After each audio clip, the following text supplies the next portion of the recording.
శ్వేతరాజును అక్కడి నుండి తీసుకెళ్ళగానే ఇక రూప కూడా చాలా బాధపడిపోతూ ఇంట్లోకి వెళ్తుంది. అసలు ఇలా జరుగుతుందని అనుకోలేదు.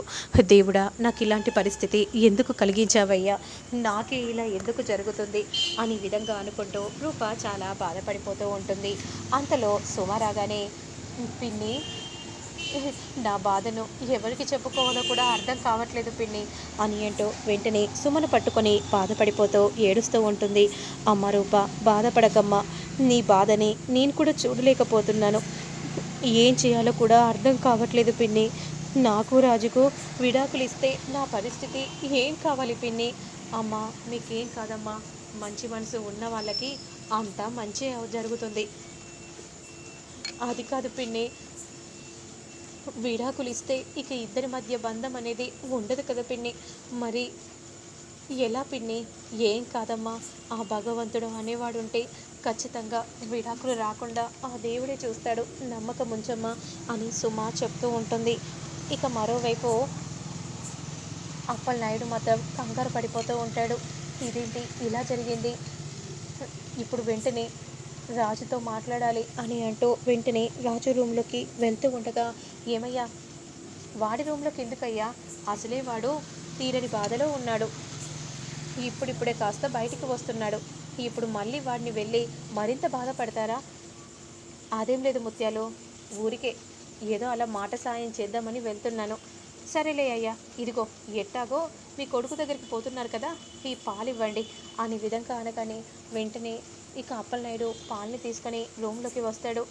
ఎరా అయ్యా అని అనగానే ఇక వెంటనే రాజు బాధపడిపోతూ గట్టిగా అప్పలనాయుడిని హక్ చేసుకొని, నాన్న, ఏంటి నాన్న, మనకి ఇలా జరిగింది ఏంటి నాన్న, నాకేం అర్థం కావట్లేదు. నాన్న రాజు, నువ్వేం బాధపడకురా, మీ ఇద్దరి చేత వ్రతం చేయించాలని అనుకుంటున్నాను. ఏంటి నాన్న, ఏం వ్రతం నాన్న? మంగళగౌరి వ్రతమా? అవునరా, ఆ వ్రతమే మీ ఇద్దరి చేత చేపిస్తే అప్పుడు మీ బంధం బలపడుతుంది, మీ బంధాన్ని అప్పుడు ఎవ్వరూ విడదీయలేరురా అని అనగానే, కానీ నాన్న, ఇప్పుడున్న పరిస్థితిలో అమ్మాయి గారు వస్తారంటారా? అసలే పెద్దయ్య గారు ఇప్పుడు మరింత కోపంగా ఉన్నారు. విడాకులు ఎలాగైనా ఇప్పిస్తానని పేపర్పై కూడా రాసి సంతకం పెట్టి ఇచ్చారు కదా. నువ్వు అవన్నీ ఇప్పుడు ఏం ఆలోచించకు నాన్న. ఇంకా విడాకులు వచ్చాయా? లేదు కదా. ఈ పూజ చేస్తే ఎలాంటి గండాలు కూడా దరిచేరవంట, నాకు తెలిసిన ఒక పెద్ద ఆవిడ చెప్పింది. సరే నాన్న, అయితే నేను ఇప్పుడే అమ్మాయి గారితో మాట్లాడతాను. సరేరా, రేపు గుళ్ళో మంగళగౌరి వ్రతానికి అన్ని ఏర్పాట్లు చేస్తాను. త్వరగా నువ్వు అమ్మాయి గారిని తీసుకొని వచ్చేసేయి. సరే నాన్న అని అంటూ ఇక వెంటనే రాజు రూపకు ఫోన్ చేస్తారు. హలో, చెప్పు రాజు. అమ్మాయి గారు, మీతో ఒక ముఖ్యమైన విషయం మాట్లాడాలి అమ్మాయి గారు. ఏంటి రాజు, త్వరగా మాట్లాడు రాజు, మళ్ళీ నాన్నగారు ఇంట్లోకి వచ్చినా వస్తారు. సరే అమ్మాయి గారు.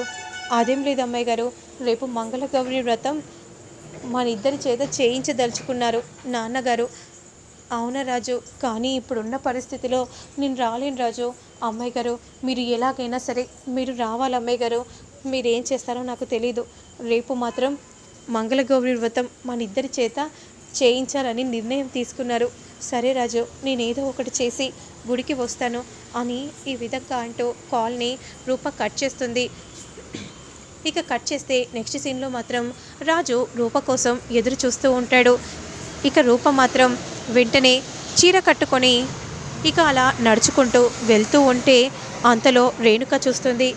ఇదేంటి, అమ్మాయి గారు చీర కట్టుకొని మరి ఇలా వస్తున్నారు? కొంప తీసి మళ్ళీ ఏదైనా ప్లాన్ చేశారా?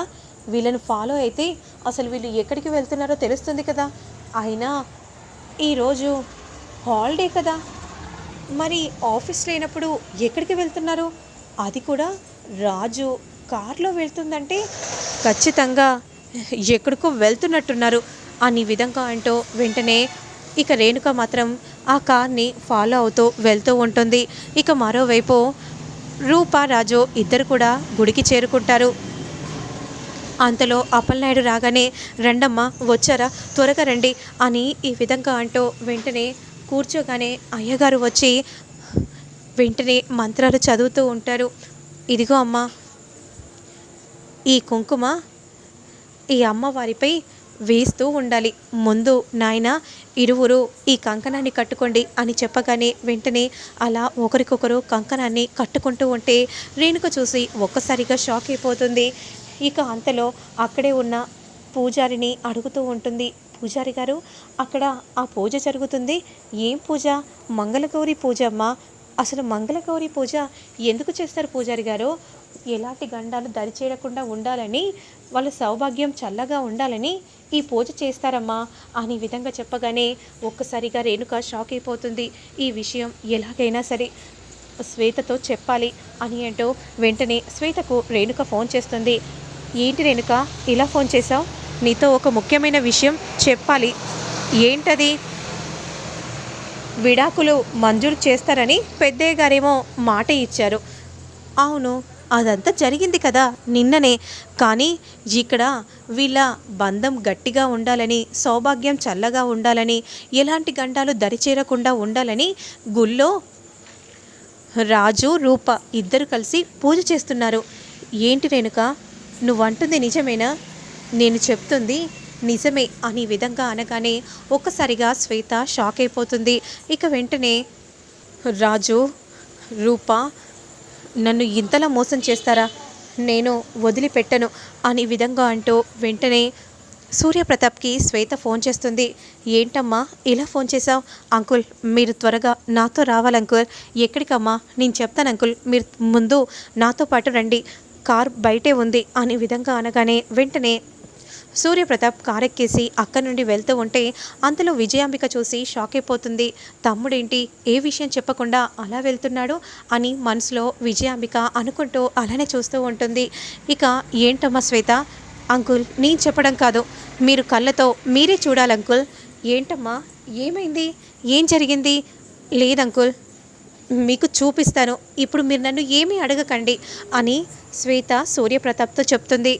ఇక మరోవైపు రేణుక మాత్రం పూజ చెయ్యండి, కానీ ఇంకా సేపట్లో పాపం ఇక్కడ అనుకోని ట్విస్ట్ జరగబోతుందని ఎవ్వరికీ తెలీదు అని మనసులో రేణుక అనుకుంటూ చాలా సంబరపడిపోతూ ఉంటుంది. అంతలో కారు వచ్చి ఆగుతుంది. ఇక శ్వేత సూర్యప్రతాప్ ఇద్దరు కూడా గుళ్ళోకి వస్తారు. అదిగోండి అంకుల్, ఒక్కసారి అటు చూడండి అని అంటూ శ్వేత చూయించగానే అలా రూపరాజు ఇద్దరు కూడా మంగళగౌరి వ్రతాన్ని చేయడాన్ని చూసి ఒక్కసారిగా షాక్ అయిపోతాడు. రూప అని గట్టిగా అనగానే ఇక రూపరాజు షాకింగ్గా అలానే చూస్తూ ఉంటారు. నాన్న నాన్న అని విధంగా అంటూ రూప అలా చూస్తూ ఉంటే అసలు ఇక్కడ ఏం జరుగుతుంది అంటే, నాన్న పూజ నాన్న, ప్రతి అమ్మాయి పెళ్లి తర్వాత మంగళగౌరి వ్రతం పూజ చేస్తుంది కదా అని అనగానే అసలు నేనేం చెప్పాను, నువ్వేం చేస్తున్నావు? అది కాదు పెద్దయ్య. అయినా ఏంటి రాజు, తనకు బుద్ధి లేకపోతే సరి, మరి నీకైనా బుద్ధి లేదా? అయినా ఎందుకు నాకు కాబోయే మొగుడుపై ఎందుకు నీకంత అత్యాశ నాకు అర్థం కావట్లేదు. వదులుకున్న దానివి వదులుకున్నట్టే ఉండాలి. మళ్ళీ ఇదంతా ఏంటి నాకు అర్థం కావట్లేదు. అసలు ఏంటి రాజు ఇదంతా? మన ఇద్దరి మధ్యలో తను ఇలా రావడం ఏంటి? నాకు మాత్రం తన పద్ధతి ఏం నచ్చటం లేదు. ఇలా చూస్తూ మాత్రం నేను ఉండలేను. అసలు తనే ఉండడానికి వీల్లేదు అని విధంగా అంటూ వెంటనే శ్వేత రూపకి గన్ని గురిపెట్టగానే ఒక్కసారిగా రాజు షాక్ అయిపోతాడు. పెద్దయ్య గారు, ఏంటి పెద్దయ్య, మీరు అవునన్నా కాదన్నా అమ్మాయి గారే నా భార్య అవుతారు. ఇప్పటికైనా మీరు కూతురిని ఎలాగైతే అంగీకరించారో నన్ను కూడా అల్లుడిగా అంగీకరించండి. పెద్దయ్య గారు, నేను మాత్రం చెప్తున్నాను, అమ్మాయి గారే నా భార్య. ఏ పూజ అయినా సరే, ఏదైనా సరే, నా భార్య అయినా నా అమ్మాయి గారితోనే నేను పంచుకుంటాను. ఇప్పటికైనా మీరు ఒప్పుకోండి పెద్దయ్య అని అంటూ ఉంటే, ఏంటి రాజు ఏం మాట్లాడుతున్నావు? సూర్యప్రతాప్ గారు ఒప్పుకుంటే నేను ఒప్పుకోను, అసలు తనే ఉండడానికి వీల్లేదు అని అంటూ అలా గన్ని గురిపెట్టి షూట్ చేయబోతూ ఉంటుంది శ్వేత.